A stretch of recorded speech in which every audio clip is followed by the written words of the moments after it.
책가제가 들려주는 이야기 책들이.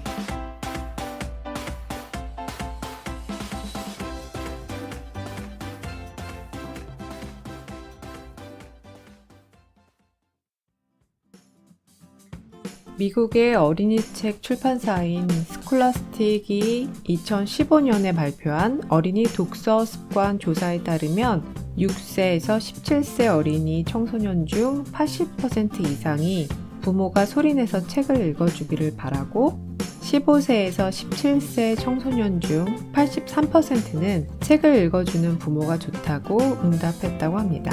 그런데 현실은 어떨까요? 1살에서 9세 자녀에게 일주일에 하루 이상 책을 읽어주는 부모는 98%, 10세에서 12세의 경우에도 77%, 하지만 13에서 15세 때에는 35%, 16에서 18세 때는 28%로 유년기에 비해 절반 이상 줄어듭니다. 이는 미국의 경우로 13세 이상의 자녀에게 책을 읽어주는 부모가 20-30%라도 있다니 그래도 생각보다 많은 편인 것 같고, 우리나라에선 청소년들에게 책을 읽어주는 부모가 과연 있을까요? 안녕하세요. 책모아 큐레이션을 진행하는 류한경입니다. 인트로 부분을 듣고 이번 팟캐스트의 주제가 뭔지 짐작하셨는지요? 네, 이번에 책 큐레이션은 바로 소리내어 읽기 좋은 책입니다. 위에서 살펴본 조사에서처럼 아이들은 커서도 부모들이 책 읽어주는 걸 좋아한다는 걸 보고 참 뜻밖이었는데요. 아이들이 좋아한다고 해도 초등학교 고학년 이상으로 아이들이 어느 정도 큰 가족의 경우는 어떻게 그 큰 아이들에게 책을 읽어줄지 좀 난감하실 것 같아요. 이번엔 가족끼리 책을 읽어줄 수 있는 기회와 방법은 어떤 게 있는지 찾아보고 또 소리내어 읽기 좋은 책도 소개해 드릴게요.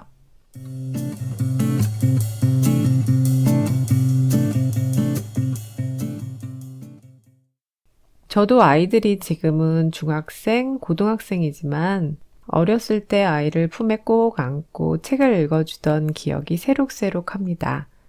웃긴 책을 읽다가 같이 깔깔깔 웃기도 하고, 슬픈 동화를 읽다가 주책 없이 눈물이 나서 훌쩍거린 적도 있었고, 그때가 참 그리워지는데요.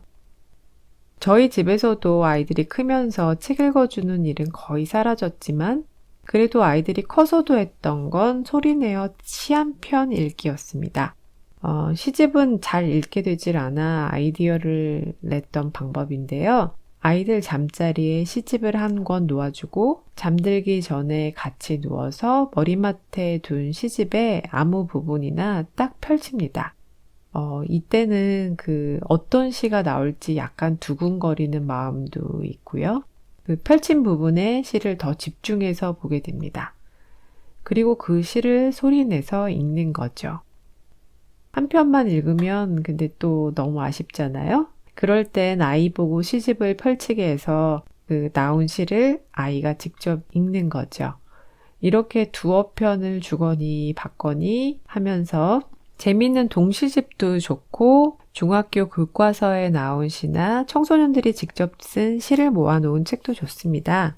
너무 어렵기보다는 시도 재미있다는 걸 느낄 수 있는 시, 같이 대화를 나눌 수 있는 시라면 어떤 시든 좋은데요.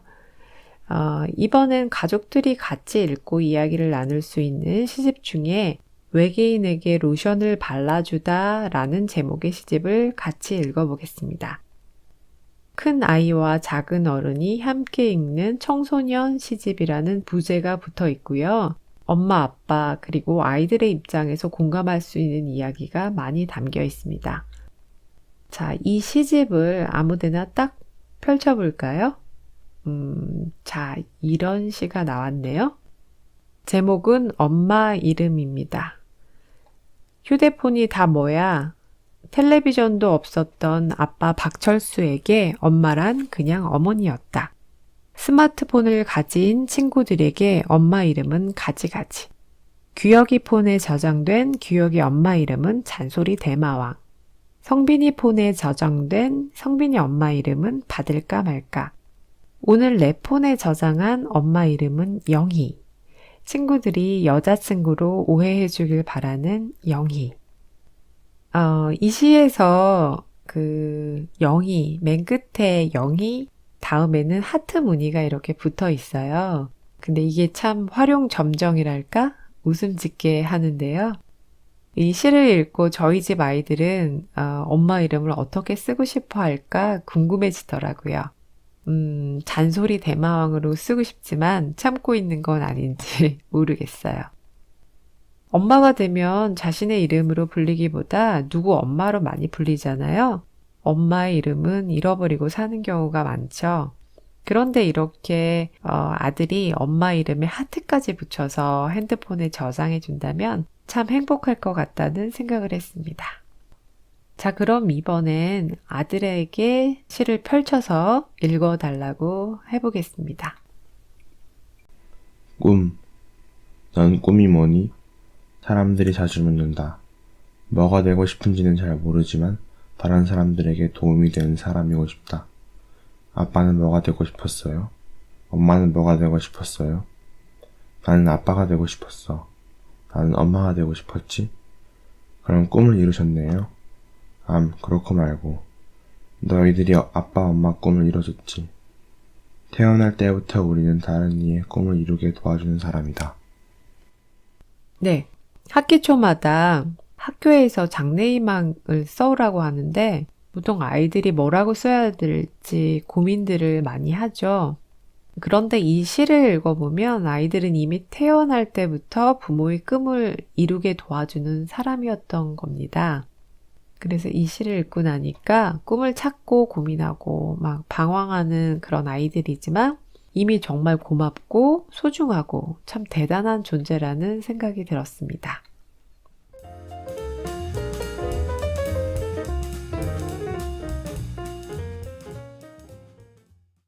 이렇게 잠자기 전 시집을 딱 펼쳐가지고 시 한 편씩 읽기를 해봤고요.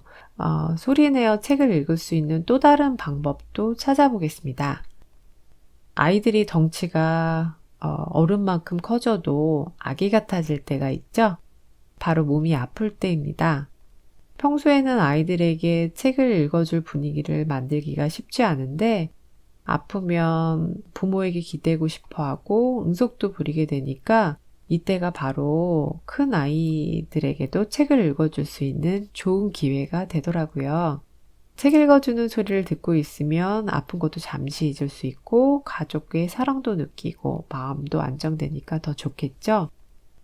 저는 편두통으로 아플 때가 자주 있는데 그냥 누워있으면 계속 머리에 신경이 쓰여서 더 아프더라고요. 그럴 때 독서 팟캐스트를 듣기도 하고 또 가족들에게 책을 읽어달라고도 하는데 책 읽어주는 가족들의 목소리를 들으면 아픈 것도 좀 잊게 되고 마음도 편안해지더라고요. 이렇게 우울할 때나 아플 때 약만 먹는 게 아니라 책 읽어주기 처방도 해보시면 좋을 것 같습니다. 그런데 어떤 책이 좋을까요? 소설 같은 긴 이야기 책은 하루씩 나누어 읽어주면 또 나름 재미가 있는데요. 왜 다음 장면이 궁금해지는 딱 그 부분에서 멈추는 거죠.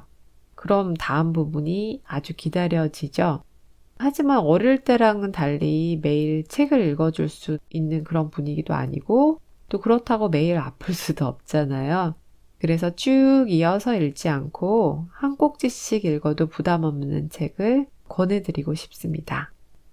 예를 들면 미술작품을 하나씩 감상하는 책이라든가 가벼운 에세이를 모아놓은 책도 한 꼭지씩 소리내어 읽기에 부담 없는 책이죠. 너무 욕심내지 말고 하루에 딱 10분씩만 시간을 한번 내보세요. 그렇게 한 꼭지씩 읽을 수 있는 책으로 문득 묻다라는 책을 가져왔습니다. 이 책은 라디오 방송에서 문득 묻다라는 이 책의 제목과 같은 코너에서 소개한 내용을 담은 책으로 3권까지 나왔습니다. 문득 떠오른 호기심을 질문으로 던지고 거기에 대해 답을 찾아보는데요. 그 문득 묻다 1권 중에 한 꼭지를 읽어보겠습니다. 제목은 가냘픈 꽃 코스모스에 왜 우주라는 이름이 붙었을까입니다. 우주가 영어로는 코스모스죠. 우리는 보통 코스모스라고 발음하는데 사실은 커스모스라고 발음을 해야 돼서 좀 어색한데요. 그래도 우리는 한국식으로 코스모스라고 부르겠습니다. 자, 그럼 이 꼭지 읽어보겠습니다.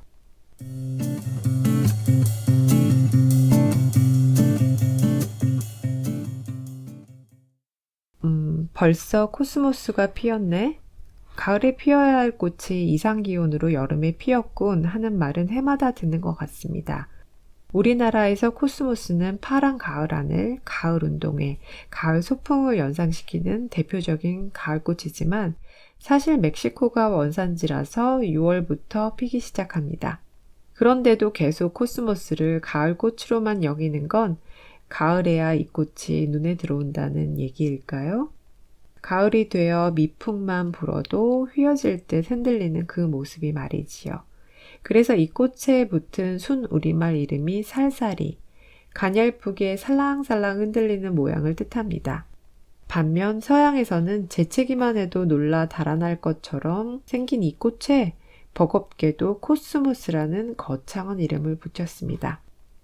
코스모스, 우주라는 뜻이지요. 우주를 코스모스라고 처음 부른 사람은 기원전 6세기 그리스의 철학자이자 수학자인 피타고라스입니다. 그는 우주를 저마다 다른 음을 내는 악기들이 펼치는 화음과 선율의 조화로 바라봤고, 그래서 조화로운 질서라는 뜻을 가진 단어 코스모스를 우주에 붙였습니다. 피타고라스가 우주를 질서 있는 세계로 인식했다는 사실을 알 수 있지요. 이렇게 말하고 보니 재채기에도 금방 날아갈 듯 가냘픈 꽃을 코스모스라고 부르는 것이 더 의아하게 느껴집니다. 어떤 이유에서였을까요? 신화에 따르면 이전에는 다른 꽃이 아무것도 없었기 때문이라고 합니다. 신이 세상을 아름답게 만들기 위해 제일 처음 만든 꽃이 지금의 코스모스였는데 여기서 중요한 대목은 아름답게 만들기 위해서입니다. 그것이 그리스인들이 생각한 질서, 코스모스였으니까요. 그 증거가 화장품을 가리키는 말 코스메틱에 들어있습니다. 그리스어 코스메티코스에서 유래한 말로 가장 가깝게 발음되는 것이 프랑스어 코스메티크이고 이 말이 영어권으로 넘어가 코스메틱이 되었습니다. 그런데 그리스어 코스메티코스의 기원을 거슬러 올라가면 이런 뜻이 있습니다. 바로 코스모스의 명령입니다. 이 말에서 코스모스를 질서로 풀이하든 우주로 풀이하든 뜻은 통합니다. 질서를 지켜라이지요. 화장이 얼굴을 예쁘게 색칠하는 것인 줄로만 알았는데 그 뿌리가 질서라는 점이 흥미롭습니다. 그도 그럴 것이 고대의 화장은 사회적인 신분이나 소속된 집단을 드러내고 신체와 피부를 보호하기 위한 목적이 더 컸습니다.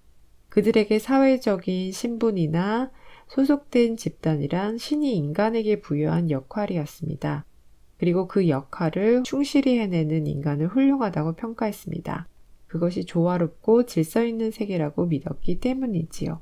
반대로 이를 지키지 않는 것은 카오스, 무질서하고 아름답지 않은 것이었습니다.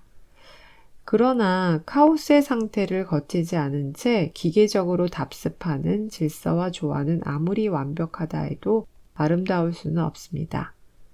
코스모스는 완벽하지 않습니다. 신이 세상을 아름답게 해주려고 만들었지만 처음 만든 탓인지 어설프고 연약하게 완성되어 입김만 불어도 살랑살랑 흔들립니다. 그 바람에 우리의 마음도 옛 추억으로 날아가 흔들립니다. 이것이 코스모스의 아름다움이지요. 그래서 가을에 보는 코스모스는 카오스입니다. 네, 코스모스를 보면서도 우주라는 단어와 연결시켜 생각해 보지 못했었는데요. 정말 이런 뜻으로 세상을 아름답고 질서 있게 만들기 위해 신이 처음으로 만들었다는 얘기를 듣고 보니 코스모스가 달리 보입니다. 이렇게 왜라는 호기심을 가지고 주변을 바라보면 정말 궁금해지는 것들이 많은데요. 아가들에게 도리도리 까꿍 하면서 고개도 흔들고 또 얼굴을 가렸다가 짠하고 다시 나타나면서 그 어른들이 오히려 아가들 앞에서 재롱을 피우잖아요. 근데 이 도리도리 까꿍은 무슨 뜻일까? 문득 궁금해지는데 그 부분도 한번 읽어보겠습니다.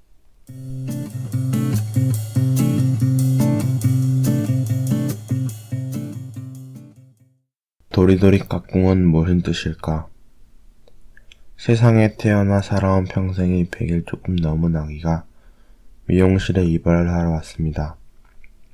무려 3명의 어른이 동원됩니다. 아기 엄마는 미용 가운을 입고 아기를 안고 미용사가 아기의 머리카락을 자르는 동안 다른 미용사가 아기의 시선을 끌려고 재롱을 부립니다. 도리도리 까꿍. 그러자 신기하게도 아기가 방긋거립니다. 문득 궁금했습니다. 도리도리 까꿍은 무슨 뜻일까? 뜻이 있기는 할까? 하고 말이지요. 우리 선조에게는 오랫동안 내려온 전통 육아법이 있었는데 단동십훈이 그것입니다. 단동치기 10개운의 줄임말로 단군왕검의 혈통을 이어받은 배달의 아이들이 지켜야 할 10가지 가르침이란 뜻입니다. 0세에서 3세까지의 아이를 어르는 방법이 들어있지요. 단동십훈이라는 말이 생소하지만 담긴 내용은 이미 알고 있는 것들입니다. 의성어이거나 의태어인 줄 알았던 도리도리, 곤지곤지, 잼잼, 짝짝꿍이 여기 모두 나옵니다. 머리를 좌우로 흔들면서 아기를 어르는 도리도리는 길, 도에, 다스릴 리를 쓰고 까꿍은 각궁에서 나왔는데 깨달을 각의 몸궁입니다. 천지 만물이 하늘의 도리로 생겼으니 너도 하늘의 도리에 따라 생겼음을 깨달으라는 뜻이지요. 오른손 집게손가락을 왼손바닥 가운데 찍는 동작을 하는 곤지곤지는 하늘을 건, 땅 곤을 쓰는 건지곤지로부터 유래했습니다. 하늘과 땅의 이치를 깨달으면 천지간 무궁무진한 조화를 알게 된다는 뜻입니다. 두 손을 쥐었다 폈다 하는 잼잼은 지암지암에서 왔습니다. 줄 줄 알았으면 놓을 줄도 알라라는 깨달음을 은연중에 가르치는 것이라고 하지요. 또 아기 아빠가 아기를 손바닥 위에 올려 세우는 것을 선마선마라고 하는데 남에게 의존하지 말고 스스로 일어서 굳건히 살라라는 뜻이 담겨 있습니다. 그런가 하면 아기가 위험한 데로 가려고 하거나 손을 대려고 하면 어비어비 하면서 못 가도록 하지요. 이는 한자 어비어비에서 왔습니다. 일함의 도리와 어긋남이 없어야 한다는 뜻입니다. 우리가 어렸을 적에 들었고 자라서는 똑같이 아기에게 들려주고 있는 도리도리 까꿍, 곤지곤지, 잼잼, 선마선마, 어비어비. 이 모든 말에는 이렇듯 인생을 통찰하는 철학이 깃들어 있습니다. 우리 모두 이 좋은 말들을 많이 듣고 자랐지요. 아가, 하늘과 땅의 이치를 깨달으면 인생의 어려움을 겪더라도 쉬이 견딜 수 있을 테니 암에 대해 노력을 게을리하지 말거라. 아가, 가지려고만 애쓰지 말고 내려놓는 법도 알아야 한단다. 아가, 남에게 의존하지 말고 스스로 일어서거라. 아가, 무슨 일을 할 때는 성과에 집착하지 말고 도리에 어긋남이 없도록 해야 한단다. 아가, 도리도리 까꿍, 너는 하늘의 도리에 따라 생긴 귀한 존재란다. 아, 도리도리 까꿍에 이처럼 심오한 뜻이 있었다니 정말 이렇게 좋은 말을 듣고 자란 아가들은 잘 자랄 수밖에 없을 것 같습니다. 이렇게 시도 읽어보고 또 한 꼭지씩 부담 없이 읽을 수 있는 책도 읽어보았는데요. 재밌게 들으셨는지 모르겠습니다. 여러분은 어떤 책을 가족들이나 친구들에게 읽어주고 싶으신가요? 아마 각자 그런 책들이 있으실 텐데 소개해 주시면 좋을 것 같습니다. 그 책들이 팟빵 게시판을 통해서 청취 후기나 또 소개하고 싶은 책이 있으시면 언제든지 올려주세요. 책다새가 들려주는 이야기, 책들이 팟캐스트는 여러분의 참여를 늘 환영합니다. 다음 시간에는 어떤 책 큐레이션으로 만나 뵙게 될지 기대해 주시고요. 함께 해주셔서 감사합니다.